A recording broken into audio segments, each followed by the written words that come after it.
Hi guys, welcome to another episode on the Phoenix Club. I'm Tom, this is Josh, and it's Monday, so it's now time for our first episode of Topical Teamsheets. And what we do for this one is we both build an 11 on a topic decided by you guys. We put it to Twitter, and you guys wanted us to produce the best 11 of all time in the Premiership of English players. So Josh has built one, I've built one, and basically it's as simple as that. We debate, we discuss, and we compare. So in goal, who have you gone for, Josh? So probably the easiest choice, really. I guess it's a decision out of Joe Hart, David Seaman. I've never rated Hart, so David Seaman. Yeah, I'm the same. I think Joe Hart, I've got to respect his loyalty and stuff, as City did, but yeah, simple choice there, really, to be honest, mate. We go to right back, and I think we're both in agreement again on this one. Yeah, easier still, Gary Neville. Just not much debate. I mean, England, look at England right backs. We haven't really produced many great ones. I think Kyle Walker in the future is going to be competing for that position, but certainly if we're talking about best ever from the 25, 28 years of the Premier League, then certainly Gary Neville all the way. Hands down. And centre-backs, and here's where it gets really interesting. Who have you gone for, Josh? So first of all, I've gone for Chelsea's arguably most legendary player ever, John Terry, in there at centre-back. Obviously also captained England. I believe he was 5-time Premier League winner as captain. And just an all-round tough brilliant player at the back. Yeah, absolutely class. So long as well. He was a bedrock of our defence from 2002, probably 2003, till about 2016. Yeah. When Mourinho and the team was falling apart, and he was still the first name on the team sheet. Surprisingly, though, I've not gone for him. I've gone for my first centre back as Sol Campbell. I think he was just huge. He was just such a presence. And I think he just pipped Terry for me because you could tell when he left Arsenal, just a huge gap that he left behind, not just in the team itself, but leadership and all the qualities it needed. And I just think Terry produced that as well. But Campbell just was brilliant. And I don't think the Invincibles would have been invincible without him. Then that could well be a debate for another day.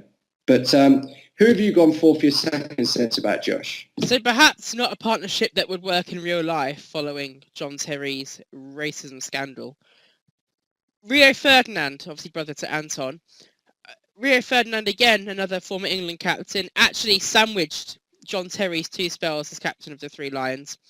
But again, I think if you have a centre-back pairing, you always need the rock, the hard nut defender, and the more, as I call it, finesse centre-back. So Ferdinand falls into the latter. Again, a bit like with Terry and Chelsea, Ferdinand was crucial to United winning several league titles. It was at 2003, 4, 6, 7, 7, 8, 8, 9, 10, 11, 12. So 5, 6 PL titles there. Great defender. Incredible. I mean, even Terry didn't get that. And it was just, again, a sign of Fergie's brilliance and all of that. But Ferdinand was, I'd say, the first real English ball-playing defender. But for mine, I've gone a bit further back. And I've actually gone for who we spoke for on the rehearsal of this show, Tony Adams. Brilliant player for Arsenal, captain, another sort of leader. And I think, as you mentioned on the rehearsal, only man to lift a league title in 3 separate decades as captain, showing quite how long that guy survived. Model professional. It's a shame he's sort of had a few issues since retiring as a footballer, but I mean, several Arsenal fans, and do comment guys, would say no one compares to him really when it comes to Arsenal legends. No, absolutely. I couldn't disagree with that. And speaking of Arsenal legends, someone that perhaps more of an Arsenal villain these days is my left back, Ashley Cole obviously started his career at Highbury, then made that controversial move to Chelsea. But again, I think this is the sort of position that doesn't really have much competition. And so by default, and I'm sure that Tom agrees, Ashley Cole there at left back. I do agree. I mean, again, and I don't like referencing a load of Tottenham players. Danny Rose is one. Wayne Bridge, I suppose, could be another. But That's a bit tenuous, I think, Wayne Bridge. I think so as well. I mean, no one's up there. No one's up there with Ashley, really. I think, honestly, there's no need to even discuss it. He was so brilliant. Best in the world at one point in his position. But anyway, centre midfielders. Who have you gone for, Josh? So in centre midfield, I have gone for Paul Scholes, first of all. This is the centre midfielders when it comes to England is always such a controversial topic. Because especially in a 4-4-2 formation, how do you put Scholes, Lampard and Gerrard together? But for me, the first one will always be Paul Scholes, not just for the United bias, which a lot of people tend to think, especially Liverpool fans. But you just have to watch him, and even all the testimonials, or testimonies, I think is perhaps the word, that all of the other ex-professionals, all the world-class players, Zinedine Zidane, Xavi, etc., will always say Paul Scholes was the best centre midfielder of their generation, and even perhaps all time. So for him to be arguably the best of all time, he therefore has to be in an all-time English 11. So in centre mid, I've actually not gone for Scholes. I've gone for my first pick, being Steven Gerrard. Again, Prem legend, scored so many great goals. I mean, that Olympiacos volley, probably the highlight for me. Your beauty, son, Andy Gray's commentary. But he's got to be in there first, England captain and stuff. And my second one, who I think you've also gone for in centre mid, is Super Frankie Lampard. Yeah. Obviously, my boy. I love him so much, and I still do. I mean, Derby are almost every Chelsea fan's second team now, with him in charge of the club.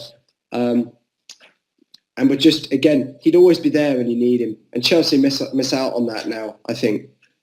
I think it's a testimony to Frank Lampard that he, as a midfielder, is your all-time top goal scorer, bearing in mind the top-class strikers that you had at your club. And for a centre midfielder, obviously of his quality, but still a centre midfielder, to be at the top of that tree is quite remarkable.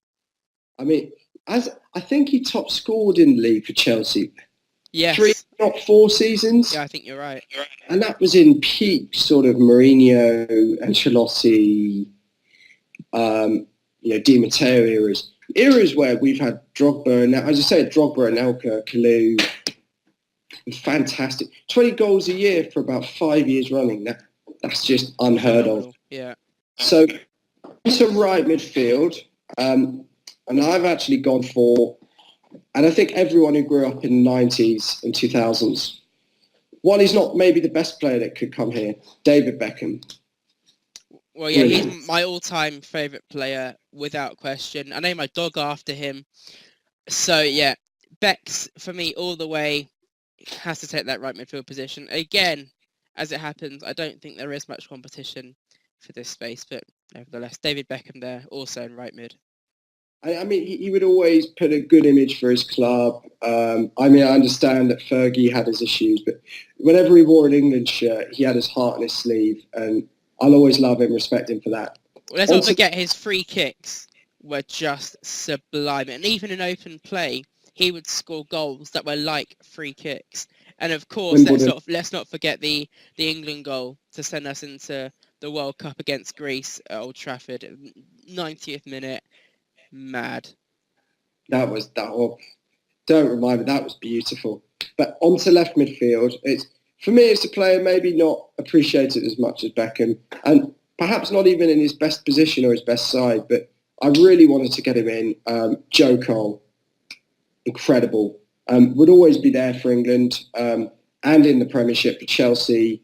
I think 2005-06 in particular, he was the club's player of the year. In a year we won the Premiership, and he was on the wing. He'd be a super sub, and it seemed when you bring him on, he'd do some beautiful runs and stuff, and would be phenomenal. And if I give him a goal, his goal against you guys, 2006. Yes, I remember that one. I remember. He just mugs about 5 players off. But I think we do have some debate for this position. So who have you gone for, Josh? Yeah, well, I did actually initially put Joe Cole in my team, and then I reminded myself of one of Liverpool's Spice Boys, Steve McManaman, obviously leaving them for Real Madrid and then returning in 2002 when Man City got promoted to the Citizens. But he's obviously really in there for his time at Anfield, and I can't help but feel that the Spice Boys image and the fact that his celebrity image off the pitch perhaps clouded actually what he did on the pitch. But nevertheless, what a class player. He was just performing at the highest level week in, week out, really. And I think the fact that a team like Real Madrid did come calling for him, obviously not always an indicator, Jonathan Woodgate, for example, but generally speaking, if Real Madrid comes calling for you, it's because you're a top player. And he was in that calibre of top players, and Liverpool was certainly worse off without him. Scored in the Champions League final as well for Madrid, Stevie McManaman. And I think he was a bit underrated because of that patch outside the UK, particularly maybe by English football fans who weren't around in that era. But regardless, we're going to move to the forward two, and I wanted to give yours, Josh, because I think that we do have a bit of debate here. Yes, we may as well start with where we both are talking from the same page on, which is Harry Kane. Which I was actually surprised that we would both go for him. I thought that was a bit not outrageous, but a bit of a surprise, given that he's still got a lot to prove, really. But I think the fact that he was a Golden Boot winner at the World Cup, England's best World Cup performance for 28 years, and also the fact that he's won a couple of Golden Boots as well in the Premier League. And I think that I suspect if he values his career, then that his relationship with Tottenham won't be going on for much longer. And Harry Kane is by far and away the best striker that England has had as a country, not just in terms of the national team, but as a country for the last 10, 15 years. I completely agree. And it's just, I used to sort of be a bit hollow about him until the World Cup. Not because of the Golden Boot, that was phenomenal. But I thought he maybe had something missing in his game, maybe that sort of leader quality or ability to drag you back when you need him. But in the World Cup, his leadership was just beyond anything I'd expected. And I think he deserves to be in this list on his merit, regardless of club loyalty, particularly being English. My second striker choice, a bit controversial. And the reason I've done 4-4-2 is to make the positions a bit flexible. But I've actually gone and put Paul Scholes in the number 10 role. I know this was his best position for England, definitely. And I think he did play there briefly for United. Yeah, he did. And having him behind Harry Kane would be a dreamy recipe there. Right, okay. So before I talk about my final striker, I mean, I wouldn't personally put Paul Scholes in the number 10 role, even though he did play there. I think you have to have him in that centre midfielder position. But my final striker, arguably top one, definitely top two England, even Premier League strikers of all time, Alan Shearer, obviously all-time top scorer of the PL, former England captain as well, former Newcastle captain, won the Premier League with Blackburn. For me, as much as you could ask for in a striker, he could bolt them in from yards out, he could score the easy goals, he could header the ball. There's only so many superlatives that I can extract from my vocabulary to describe just how good a player he was. So Alan Shearer, without question, amongst the first names in this team sheet for me. I agree. Well, I kind of am saying I agree, and I feel really bad not putting him in. You agree, but not enough to put him in the team. No, not enough, because I wanted to squeeze the three sort of thoroughbred English golden midfielders in there. And Scholes, I've read in the mixer that actually Scholes was fantastic as a number 10 for England, about in a brief time he played there. So Shearer, mate, if you're watching, you would have been in there if I hadn't tried to be smart with my lineup. And I'm sorry for that, pal. I'm really, really sorry. But regardless, that wraps up our 11s. Do comment on the video and tell us whether you think we got it right, got it wrong, which lineup you prefer out of the two of us. The lineup should come up on your screen in a little while. Thank you all for watching. I'm Tom. This is Josh. And you've been watching the Phoenix Club.